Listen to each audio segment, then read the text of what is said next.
నా పేరు విజయ్ వాసిమల్ల. రాబోయే 2 నెలల ఎలక్షన్ ఎవరు వస్తే బాగుంటుంది అంటారు? జగన్మోహన్ రెడ్డి రావాలి.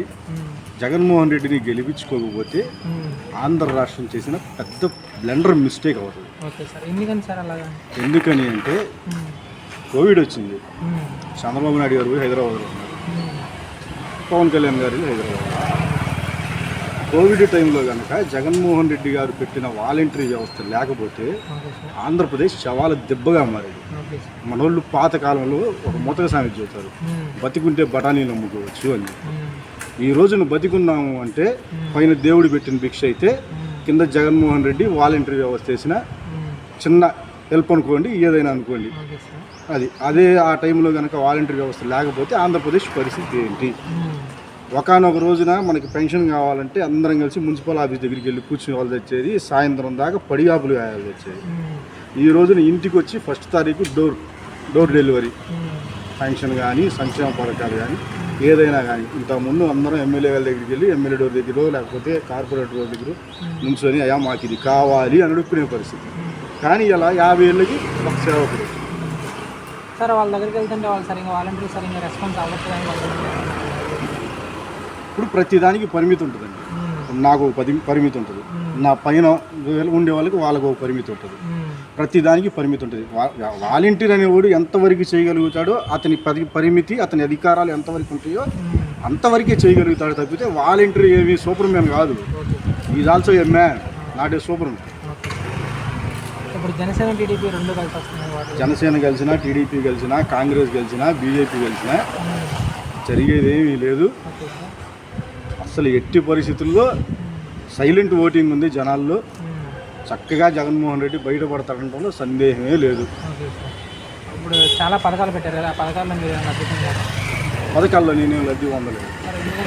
నేను లబ్ధి పొందకపోయినా కానీ నా జాతి లబ్ధి పొందింది. బడుగు బలహీన వర్గాలు వాళ్ళు బాగుపడ్డారు, మైనార్టీలు బాగుపడ్డారు, పిల్లలు చదువుకుంటున్నారు చక్కగా. ఇంతకుముందు స్కూళ్ళు ఎట్లుండేవి, నాడు నేడుతో స్కూళ్ళు బాగు చేశారు. పిల్లలకి మంచి పౌష్టికాహారం లభిస్తూ ఉంది.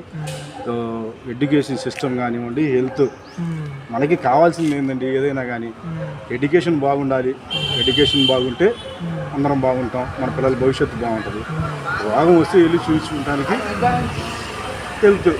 హెల్త్ పరంగా చూపించుకోవడానికి హాస్పిటల్స్ బాగుండాలి. ఆ రోజున ఆన్లైన్లో కోవిడ్ వచ్చినప్పుడు 2.5 సంవత్సరాలు ఆన్లైన్లో పెట్టి ఎక్కడెక్కడ బెడ్స్ ఉన్నాయి, ఎక్కడికక్కడ ఏమేమి కావాలి అని అన్నీ మినిట్ టు మినిట్ మానిటరింగ్ చేసిన వ్యక్తి జగన్మోహన్ రెడ్డి గారు.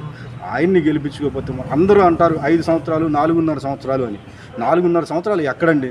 నిజంగా గుండెల మీద చేసుకుని ఏ పొలిటీషియన్ అని చెప్పండి 2 సంవత్సరాలు ఎవడైనా బయట తిరిగాడా? 2 సంవత్సరాలు ఎవడు బయట తిరగల. ప్రాణం గుప్పిట్లో పెట్టుకొని ఏం తిన్నామో, ఏం గంజాయి తాగామో, లేకపోతే ఏం తిన్నామో అందరూ గడప దాటకుండా 2 ఏళ్ళు లోపల ఉన్నారు. ఈ 2 ఏళ్ళు తీసేయాలి కదా. ఎట్లా 4.5 ఏళ్ళు 5 ఏళ్ళు అని మెన్షన్ చేస్తారు?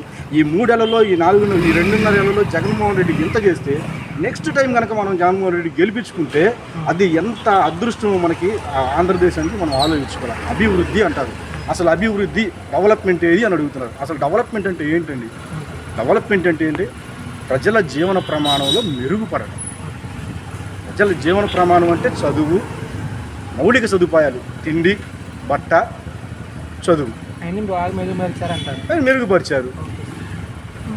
ఇంకా దాంట్లో సందేహం ఏమైనా ఉందా? మంచి చదువు లభిస్తుంది, మంచి హాస్పిటాలిటీ ఉంది. మరి ఇంకేం కావాలా?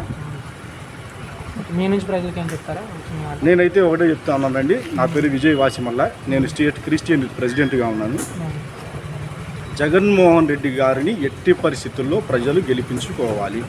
సంక్షేమం సాగాలన్నా, ప్రజలు సుభిక్షంగా ఉండాలన్నా ఎట్టి పరిస్థితుల్లో జగన్మోహన్ రెడ్డి గారు ఆ సీట్లో ఉంటేనే ఇవన్నీ కొనసాగుతాయి. లేని పక్షంలో ఇవన్నీ ఆగుతాయి. ప్రజలు మళ్ళీ ఒక 20 సంవత్సరాలు 30 సంవత్సరాలు వెనక్కి వెళ్ళాల్సిన పరిస్థితి వస్తుంది. Okay, thank you.